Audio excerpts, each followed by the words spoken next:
Sometimes you need to get knocked down before you can really figure out what your fight is and how you need to fight it.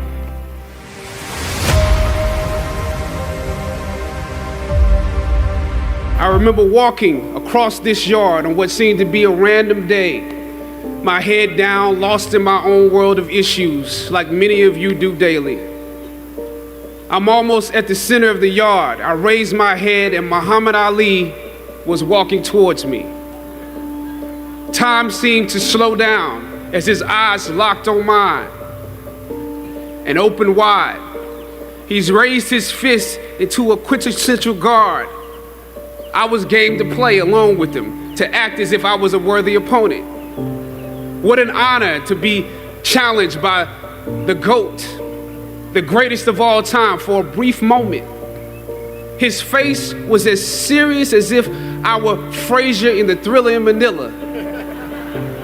His movements were flashes of a past greater than I can imagine. His security let the joke play along for a second before they ushered him away. And I walked away floating like a butterfly.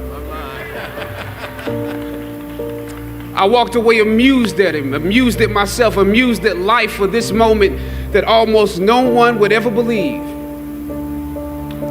I walked away light, ready to take on the world. That is the magic of this place. Almost anything can happen here.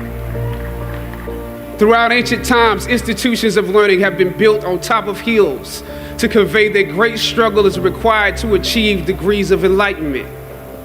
Each of you had your own unique difficulties with the hill. For some of you, the challenge was academics. And I want to say something to that. You know, sometimes your grades don't give a real indication of what your greatness might be. For others, it was financial. You and your family struggled to make ends meet. You had to work an extra job or two. But you're here. For a lot of you, not all, but a lot of you, your hardest struggle was social. Some of you never fit in. You were never as cool and as popular as you wanted to be, and it bothers you. So your social struggles here became psychological. Even though you made it up the hill, you carried the baggage of rejection with you, but you're here. Or some of you went through something traumatic. You made it to the top of the hill, but not without scars and bruises. Some of you fit in too much. You waited until the last minute to do your best work, and it's a wonder that you made it up the hill at all because you carried the baggage of too much acceptance. Most of you graduating here today struggled against one or more of the impediments or obstacles I've mentioned in order to reach this hilltop. When completing a long climb, one first experiences dizziness, disorientation, and shortness of breath due to the high altitude. But once you become accustomed to the climb, your mind opens up to the tranquility of the triumph. Most of you need some realizations because right now you have some big decisions to make. Right now, I urge you, in your breath, in your eyes, in your consciousness, invest in the importance of this moment and cherish it. I know some of you might have partied last night. You should celebrate, but this moment is also part of that celebration. So savor the taste of your triumphs today. Don't just swallow the moment whole without digesting what has actually happened here. Look down over what you conquered and appreciate what God has brought you through. I was on a roll when I entered the system of entertainment, theater, television, and film. In my first New York audition for a professional play, I landed the lead role. From that play, I got my first agent. From that agent, I got an on-screen audition. It was a soap opera. It wasn't Third Watch. It was a soap opera on a major network. I scored that role too. I felt like Mike Tyson when he first came on the scene, knocking out opponents in the first round. With this soap opera gig, I was already promised to make 6 figures, more money than I had ever seen. I was feeling myself. But once I got the first script, and with soap operas, you very often get the script the night before and you shoot the whole episode in one day with little to no time to prepare. Once I saw the role I was playing, I found myself conflicted. The role wasn't necessarily stereotypical. A young man in his formative years with a violent streak pulled into the allure of gang involvement. That's somebody's real story. Never judge the characters you play. That's what we were always taught. That's the first rule of acting. And any role played honestly can be empowering. But I was conflicted because this role seemed to be wrapped up in assumptions about us as black folk. The writing failed to search for specificity. Plus, there was barely a glimpse of positivity or talent in the character, barely a glimpse of hope. I would have to make something out of nothing. I was conflicted. Howard had instilled in me a certain amount of pride, and for my taste, this role didn't live up to those standards. It was just my luck that after filming the first 2 episodes, execs of the show called me into their offices and told me how happy they were with my performance. They wanted me to be around for a long time. They said, if there was anything that I needed, just let them know. That was my opening. I decided to ask them some simple questions about the background of my character, questions that I felt were pertinent to the plot. Question number 1, where's my father? The exec answered, well, he left when you were younger. Of course. Okay. Question number 2. In this script, it alluded to my mother not being equipped to operate as a good parent. So why exactly would my little brother and I have to go into foster care? Matter of factly, he answered, well, of course, she's on heroin. That could be real, I guess.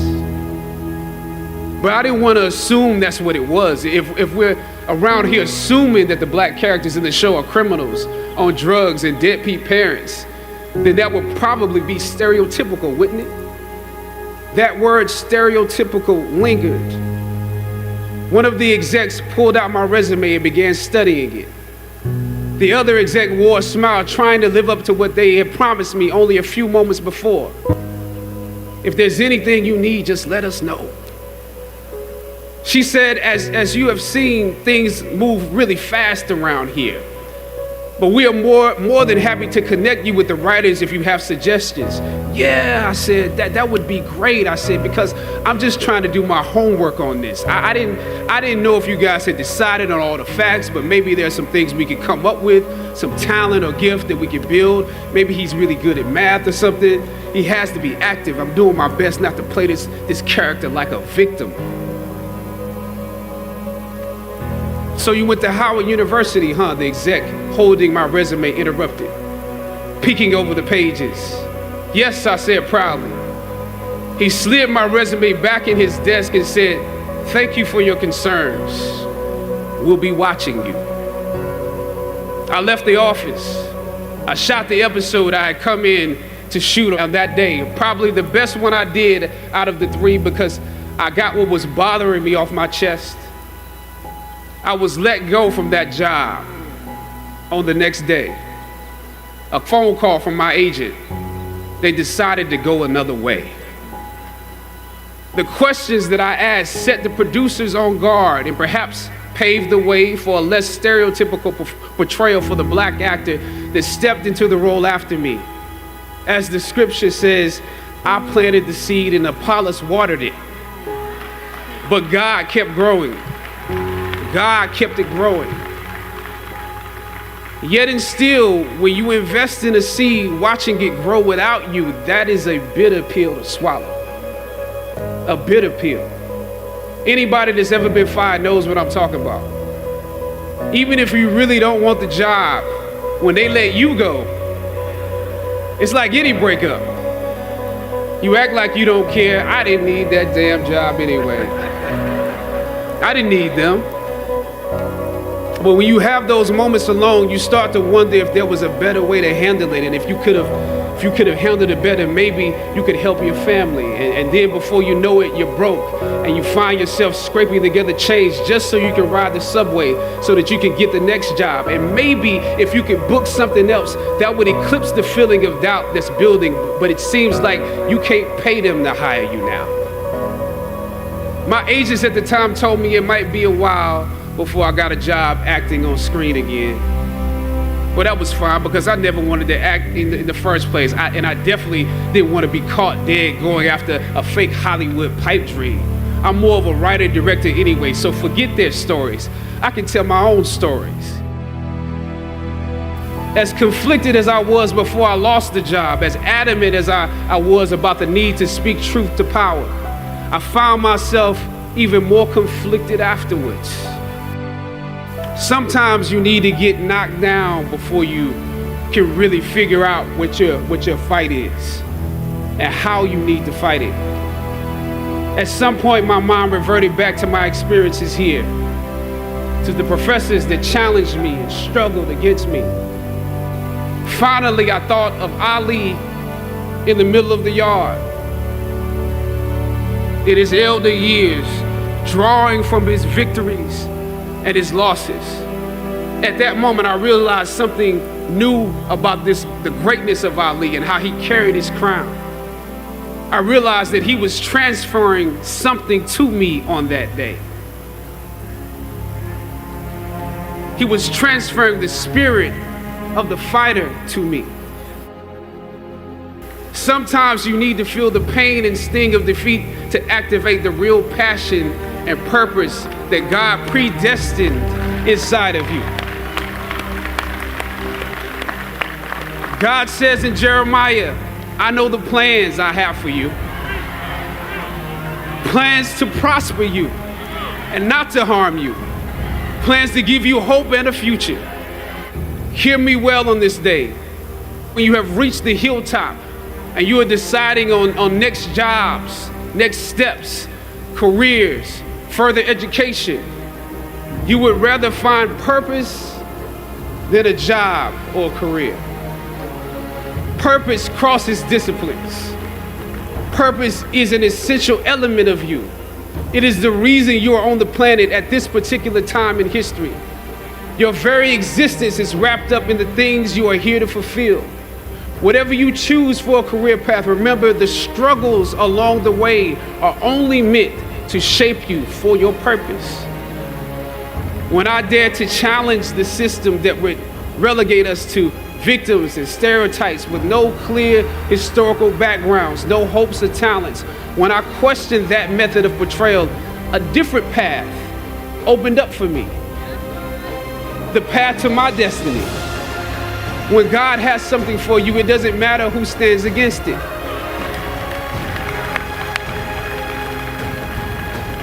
God will move someone that's holding you back away from a door and put someone there who will open it for you. If it's meant for you,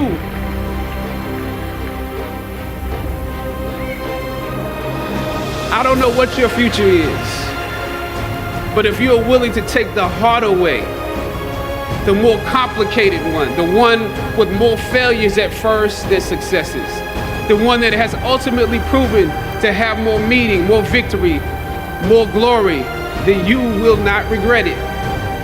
Now, this is your time. The light of new realization shines on you today. Howard's legacy is not wrapped up in the money that you will make, but the challenges that you choose to confront. As you commit to your past, press on with pride and press on with purpose.